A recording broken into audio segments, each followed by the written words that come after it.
Hello friends at home. In this video I will be going over our final draft for our How to Carve a Jack-o'-lantern writing piece. As you know, we have been learning all about the writing process this week. At the beginning of the week we started out by doing a brainstorm where we came up with all sorts of ideas about carving jack-o'-lanterns. We then took those ideas and we organized them onto our planning page. After we organized all of our ideas, the next day we got our rough draft paper, which had the numbers along the side. And we took each of the numbers from our planning page and we wrote them on our rough draft page. Those of you in the classroom turned your rough drafts into me, and I was able to go through and make some corrections. Just like people in real world who write books and magazines and articles for a living, there are people called editors. So the author writes the piece and then the editor goes through and fixes any errors or mistakes or spelling imperfections and gives the piece back to the author. The author then goes through and makes those changes.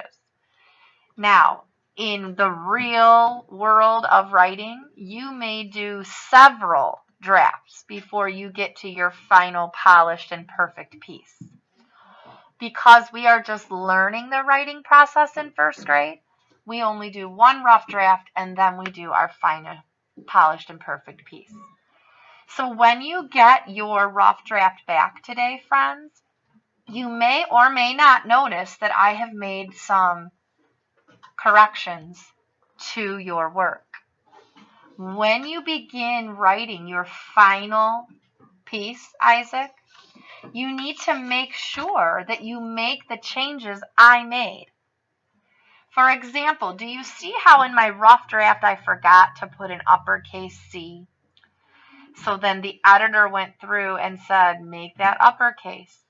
So when I'm writing my final draft, guess what I'm going to do? I'm going to make sure I put an uppercase C. You see that? The corrections here are in orange. Yep. Do you see how I forgot to put commas between my list of adjectives? And when the editor went through, they added those commas. So when I write this sentence in my final draft, I'm going to make sure I add those commas. Do you notice right here, I forgot to write the word first. So the editor put it here with an arrow. Now, I'm not going to write it and put an arrow. That's not what the editor wants me to do. What the editor wants me to do is write that word where the arrow is pointing and then make this C lowercase. So let me start writing my final piece, and I will show you as I go through how I will pay attention to the editor's marks to make sure that my writing is polished and perfect and beautiful. So when you get your final draft, it has this cute picture at the top and it has a title already on it. You're going to put your name up at the top. Please make sure when you write your name on this that you are thinking critically about how you write your name. Some of us have gotten very comfortable with writing our name and we write it so quickly that it often looks rather sloppy. So take some time today when you write your name, because this piece is getting published in your writing binder. Make sure you're doing your best handwriting. Make sure that only your first letters are uppercase.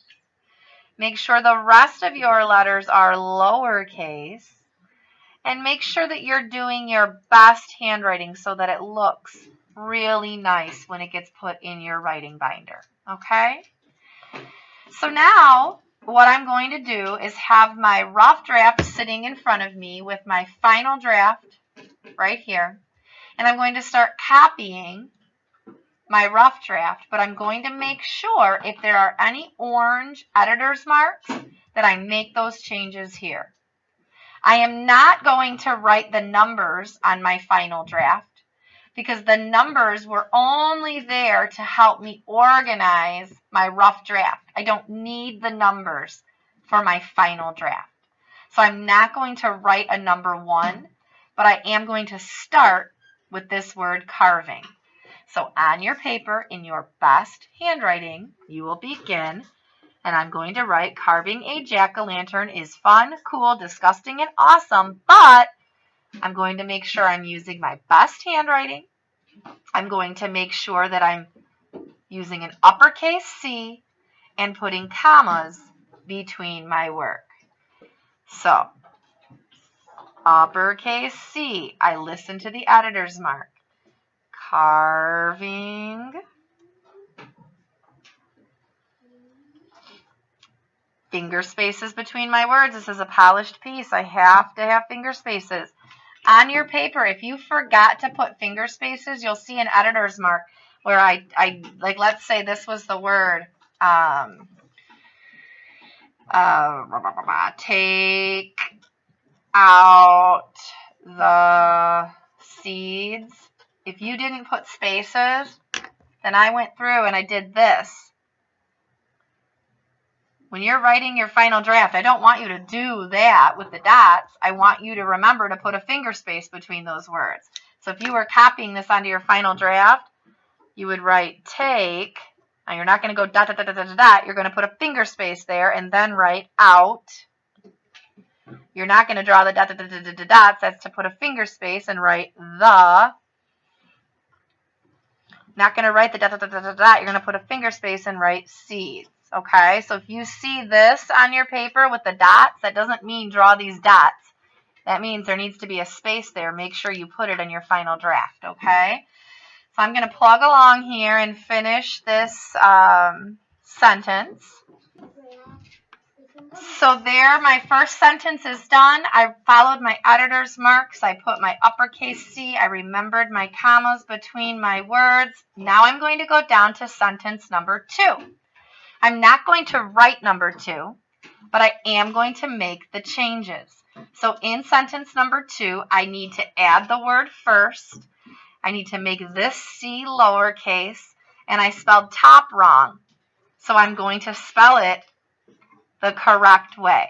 Okay, so I'll write first.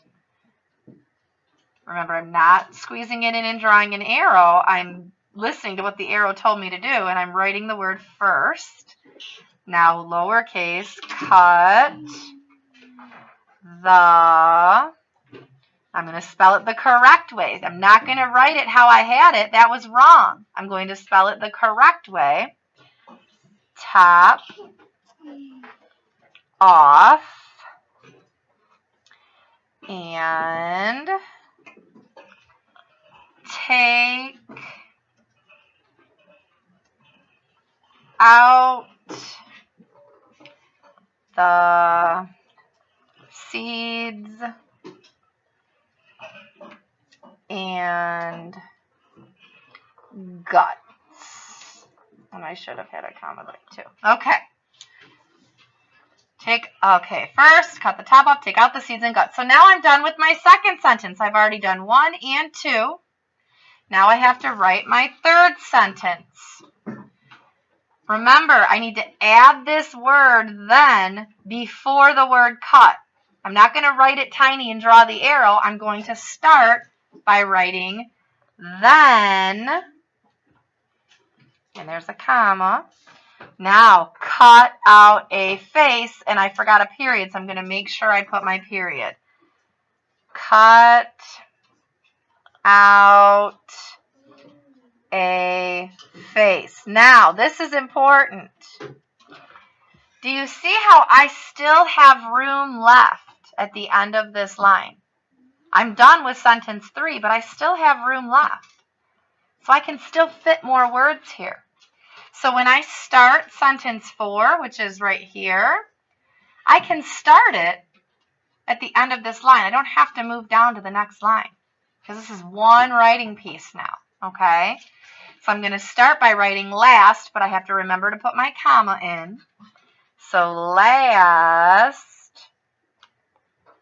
comma. Now I'll go down to my next line. Put a, and then I spelled candle wrong. So I'm going to make sure I don't spell it wrong again. I'm going to look at the change, and I'm going to use the change. Put a candle inside. Okay, and there's my end mark. Now, again, I still have room left at the end of this line, so I don't have to come down for sentence 5. I can keep going on this line. And sentence 5 is, it is fun and cool to carve a jack-o'-lantern. So, for sentence 5, I can start right here. It is fun and cool to carve a jack-o'-lantern. And I'll put my end mark. Now, I did my best handwriting. I made all the changes that I saw in my editor's marks. If it was spelling, if it was I forgot a word, if it was I needed to take out a word or add a punctuation such as a comma or a period. Now my writing is done. My polished and perfect piece says, How to Carve a Jack-o'-lantern. That's the title. Carving a jack-o'-lantern is fun, cool, disgusting, and awesome. First, cut the top off and take out the seeds and guts. Then, cut out a face. Last, put a candle inside. It is fun and cool to carve a jack-o'-lantern. The last step now that you're finished with your writing piece is to color this. Because as you know, all good authors have great illustrators who make their books look amazing with pictures and words. So you can color this picture. You can color the border if you'd like. And if you have space left at the bottom, some of you will, some of you might not. If you want to draw a Halloween picture down here, or draw yourself carving a pumpkin, or add a jack-o'-lantern to your picture, absolutely you can do that. Okay? So now it is up to you. If you are sitting at home, you will take out your How to Carve a Jack-o'-lantern page, which is in your white folder. If you are here in the classroom, I will hand you back your rough draft, and you will use that to help you write your final draft. When you are finished doing your best writing on it, you will do a beautiful picture, and then you will turn it into me. Now, friends at home, your final draft, we want you to put that in your folder and send it back to school with you when you come pick up your folder next week, because we are making for the end of the year a writing binder, and this is one of the pieces that we want to put in that binder. So even though you're learning from home, this is one of those pieces that we would like you to return to school, so that if you're in Mrs. Hatkoff's classroom, she can put it in your binder in her room. And if you're in my classroom, I can put it in your binder in my room. So friends at home, make sure that this comes to the school so we can get it where it needs to be. Okay? Have fun with this. We'll see you later.